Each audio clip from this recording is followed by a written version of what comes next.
بسم اللہ الرحمن الرحیم۔ ایک یہودی نے آقا کو دیکھ لیا، ایک یہودی غیر مسلم بچہ آقا کو دیکھ لیا اور آقا کے حسن میں گرفتار ہو گیا، آقا کے حسن میں غائل ہو گیا، لیکن ابھی اس نے یہ کسی کو بتایا نہیں، کسی کو یہ اطلاع نہیں دی کہ میں آقا کے حسن میں غائل ہو چکا ہوں، میں محمد عربی کا غلام ہو چکا ہوں۔ اس نے آقا کریم صلی اللہ علیہ وآلہ وسلم کا دیدار کیا، ان کے دیدار کرتے ہی آپ کا عاشق بن گیا، آپ کے حسن میں غائل ہو گیا۔ چپکے چپکے مدینہ المنورہ کی گلیوں میں کبھی بکریاں چرانے کے بہانے، کبھی کسی اور بہانے سے آپ کا حسن تراش لیا کرتا، آپ کی زلفوں کو دیکھ لیا کرتا، آپ کی زلفوں کو دیکھ کر اپنی آنکھوں کو ٹھنڈک دے لیتا۔ ایک وقت بیت گیا، ایک مدت بیت گئی، آقا کا دیدار نہیں ہوا، آقا کو دیکھ نہ سکا، تمنا عشق مصطفیٰ میں بیمار ہو گیا۔ آخر وہ وقت آیا، تمام فزیشنز کو بلا لیا گیا، تمام ڈاکٹرز کو بلا لیا گیا، لیکن کسی کو بھی اس مرض کا پتہ نہ چلا کہ آخر یہ ہے کیا، یہ وجہ کیا ہے۔ گویا زبان حال سے کہہ رہا ہوں، یہ زخم طیبہ ہے، یہ سب کو نہیں ملتا، کوشش نہ کرے کوئی اس زخم کو سینے کی۔ پھر آخر وہ وقت آیا کہ جب تمام ڈاکٹرز نے اس کو جواب دے دیا کہ اب اس کے بچنے کا کوئی امکان نہیں، اب یہ نہیں بچ سکتا۔ آخر اس نے اپنے والد محترم کو بلایا اور بلا کر کہتا ہے، اے میرے والد محترم، اے میرے والد گرامی، آپ سے اگر کچھ خواہش کا اظہار کروں، آپ سے ایک آخری خواہش کا اظہار کروں تو کیا آپ میری وہ پوری کریں گے؟ کیا آپ اس سے رد تو نہیں کریں گے؟ اس کا والد کہتا ہے، اے میرے لختے جگر، اے میری آنکھوں کی ٹھنڈک، اے میرے بیٹے، آج تمام ڈاکٹرز نے تجھ کو جواب دے دیا ہے، اب تیرے بچنے کا کوئی امکان نہیں ہے، تیری خواہش کیسے پوری نہ کروں؟ اپنے والد کو کہتا ہے کہ آپ میری بات سے انکار تو نہ کریں گے، آپ میری بات سن کر غصہ تو نہ کریں گے؟ والد کرتا ہے، نہیں، بول، تو بتا، میں مانوں گا۔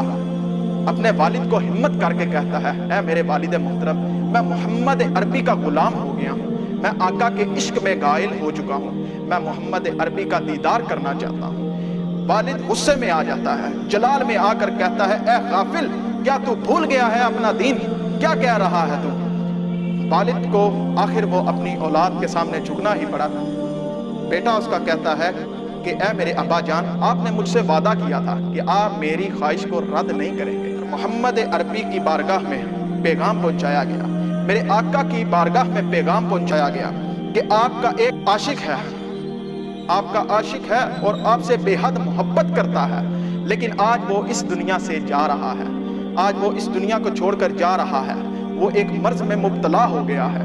میرے آقا رحمت للعالمین ہیں، میرے آقا فوراً تمام صحابہ کرام سے کہتے ہیں، اے میرے صحابہ کرام چلو، میرا ایک عاشق ہے، آج وہ اس دنیا سے جا رہا ہے اور میری زیارت کرنا چاہتا ہے۔ میرے آقا اس عاشق کے گھر میں داخل ہوتے ہیں۔ اب اس بچے کی حالت یہ تھی کہ اس کی آواز پست ہو چکی تھی، اس کی آنکھیں بند ہو چکی تھی۔ اندر جس ٹائم آقا کریم صلی اللہ علیہ وآلہ وسلم داخل ہوتے ہیں، اس بچے کی طرف جانے لگتے ہیں، والد کہتا ہے، اے میرے بیٹے، آنکھیں کھول، آنکھیں کھول، آنکھیں کھول، دیکھ تیرا پیار آ گیا ہے، دیکھ تیرا محبوب آ گیا ہے۔ بچہ آنکھیں کھولتا ہے، آنکھیں کھول کے آقا کا دیدار کرتا ہے، دیدار کر کے آقا کے قدموں میں آتا ہے، کہتا ہے، یا رسول اللہ صلی اللہ علیہ وآلہ وسلم، بہت عرصے سے خواہش مند تھا، آپ کا دیدار کرنا چاہتا تھا، لیکن آج اس موقع پر آپ آئے ہیں، کیا میری کوئی بخشش کا انتظام ہو سکتا ہے؟ کیا میری بخشش کا کوئی امکان ہے؟ میں نے آج تک روزے نہیں رکھے، میں قرآن کا قاری نہیں ہوں، میں کوئی متقی نہیں ہوں، میں نے آج تک کوئی عبادت نہیں کی، فقط آپ کا پیار ہے، آپ سے محبت ہے، کیا میری بخشش کا کوئی انتظام ہو سکتا ہے؟ میرے آقا فرماتے ہیں، ہاں، کلمہ توحید پر میں تیری بخشش کی گواہی دیتا ہوں۔ آقا کے قدموں میں آتا ہے، آقا کے قدموں میں آ کر کلمہ توحید پڑھتا ہے، جان اللہ کے سپرد کر دیتا ہے۔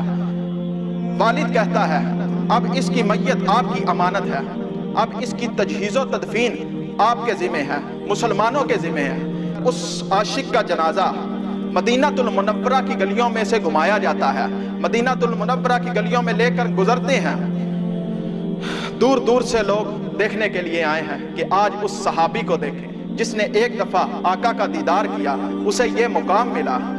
اس عاشق کا جنازہ تیار کیا جاتا ہے، اس عاشق کا جنازہ تیار کر کے اسے غسل دیا جاتا ہے، اسے کفن میں لایا جاتا ہے۔ اب کیفیت یہ ہے کہ آقا کریم صلی اللہ علیہ وآلہ وسلم اس کا جنازہ پڑھاتے ہیں۔ پڑھانے کے بعد صحابہ کرام نے اس چیز پر توجہ دی کہ آقا اپنے پنجوں کے بل پیچھے کی جانب چل رہے ہیں۔ صحابہ کرام آقا سے پوچھتے ہیں یا رسول اللہ صلی اللہ علیہ وآلہ وسلم اس کی کیا حکمت ہے، اس کی کیا وجہ ہے کہ آپ قدموں کے بل پیچھے کی جانب چل رہے ہیں؟ میرے آقا فرماتے ہیں میرے اس عاشق کا دیدار کرنے کے لیے عالم بالا کے فرشتے اس تعداد سے آئے ہیں، اس کثرت سے آئے ہیں کہ پاؤں رکھنے کی جگہ نہیں ہے، پنجوں کے بل پیچھے کی جانب چل رہا ہوں۔ آپ نے اس عاشق کو آقا کریم صلی اللہ علیہ وآلہ وسلم جنت البقیع میں لے جاتے ہیں، خود اپنے ہاتھ سے اسے دفناتے ہیں۔ اب سبب یہ ہے کہ آقا کافی دیر اس کی قبر میں لگا دیتے ہیں، باہر آتے ہیں، آقا کے ماتھے پر پسینہ ہے، آقا کے ماتھے پر پسینہ نظر آتا ہے۔ صحابہ کرام پوچھتے ہیں یا رسول اللہ صلی اللہ علیہ وآلہ وسلم اس کی کیا حکمت ہے، آپ کے چہرے پر پسینہ کیوں ہے، آپ کو اتنی دیر کیوں لگی؟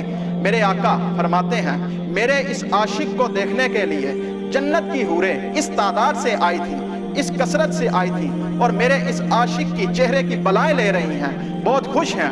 اسی وجہ سے، اسی سبب میرا پسینہ میرے اس عاشق کے چہرے پر گرا ہے۔